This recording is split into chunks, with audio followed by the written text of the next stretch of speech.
আসসালামু আলাইকুম। শরীর ও স্বাস্থ্য বিষয়ক গুরুত্বপূর্ণ পরামর্শের জন্য আমাদের হেলথ ইনফো পয়েন্ট চ্যানেলটি সাবস্ক্রাইব করুন। ধন্যবাদ। আসসালামু আলাইকুম মা। আজকে আমরা এমন একটি বিষয়ে কথা বলবো যা গর্ভাবস্থার একদম শুরু থেকেই মায়েদের মনে একটাই প্রশ্ন তোলে, আমার বাচ্চার হার্টবিট কখন শুরু হবে? আর যদি শুরু হয়েই থাকে তাহলে সেটা স্বাভাবিক চলছে কিনা সেটা জানবো কিভাবে? এই ভিডিওতে আপনি জানবেন গর্ভাবস্থার কোন সপ্তাহে বা মাসে হার্টবিট শুরু হয়, কবে এটা আল্ট্রাসাউন্ড বা ডপলার মেশিনে ধরা পড়ে, এবং মাস অনুযায়ী স্বাভাবিক হার্ট রেট কত হওয়া উচিত। যদি হার্টবিট না শোনা যায় কি করণীয়? হার্টবিট কবে শুরু হয়? বিশেষজ্ঞদের মতে গর্ভাবস্থার পঞ্চম সপ্তাহেই গর্ভের শিশুর হৃৎপিণ্ডের গঠন শুরু হয়ে যায়। সাধারণত কনসিভ করার ২২ থেকে ২৪ দিনের মধ্যেই, অর্থাৎ ষষ্ঠ সপ্তাহ নাগাদ, শিশুর হৃদস্পন্দন শুরু হয়। তবে এই সময় শিশুর হৃৎপিণ্ড এতটাই ছোট ও দুর্বল থাকে যে সেটি আল্ট্রাসাউন্ড বা ডপলার মেশিনে ধরা পড়ার মতো স্পষ্ট শব্দ তৈরি করতে পারে না। হার্টবিট প্রথম ধরা পড়ে কবে? চিকিৎসকদের মতে গর্ভাবস্থার ৮ সপ্তাহে আল্ট্রাসাউন্ড করলে হার্টবিট বোঝা যেতে পারে।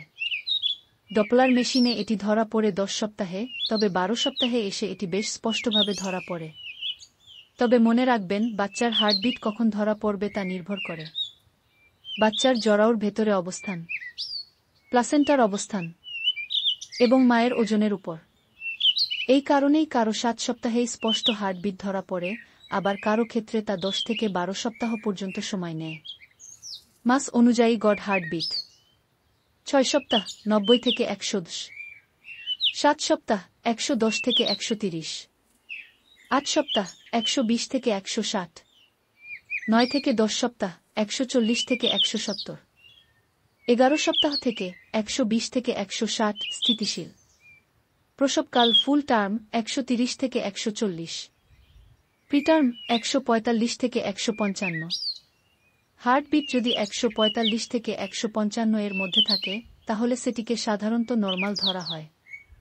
যদি হার্টবিট না শোনা যায়, ৮ বা ১০ সপ্তাহে আল্ট্রাসাউন্ড বা ডপলারে যদি হার্টবিট ধরা না পড়ে, তবে ভয় পাবেন না মা।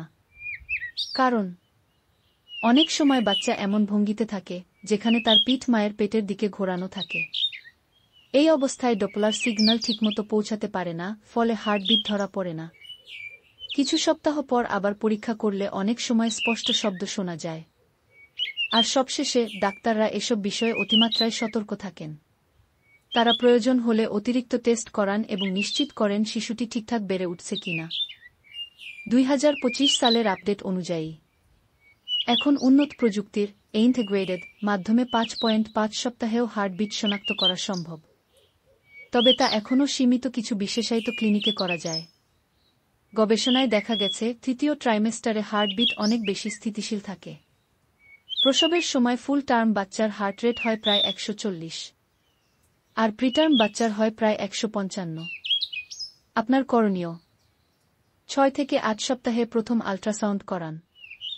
হার্টবিট না পাওয়া কখনো কখনো গর্ভপাতের একটি প্রাথমিক লক্ষণ হতে পারে, তবে এটি নিশ্চিত হওয়ার আগে ডাক্তারের বিস্তারিত পরীক্ষা করা জরুরি। যদি শিশুর বিকাশ বন্ধ হয়ে যায় তবে তা গর্ভপাতের দিকে ইঙ্গিত করে। এ সময় রক্তপাত, তীব্র পেট ব্যথা বা মাথা ঘোরা এসব দেখা দিলে চিকিৎসকের সাথে পরামর্শ করা উচিত। গর্ভাবস্থায় মানসিক চাপ বাচ্চার উপর নেতিবাচক প্রভাব ফেলে, তাই মানসিকভাবে প্রফুল্ল থাকা সার্বিকভাবে জরুরি। গর্ভাবস্থায় পরিবারের সমর্থন এবং সহায়তা মায়ের মানসিক স্থিতি বজায় রাখতে সাহায্য করে। পরিবারের সদস্যরা মায়ের সুস্থতা এবং মানসিক শান্তির জন্য সহানুভূতিশীল ভূমিকা পালন করতে পারেন। পরবর্তী ভিডিওর জন্য আমাদের সাথেই থাকুন।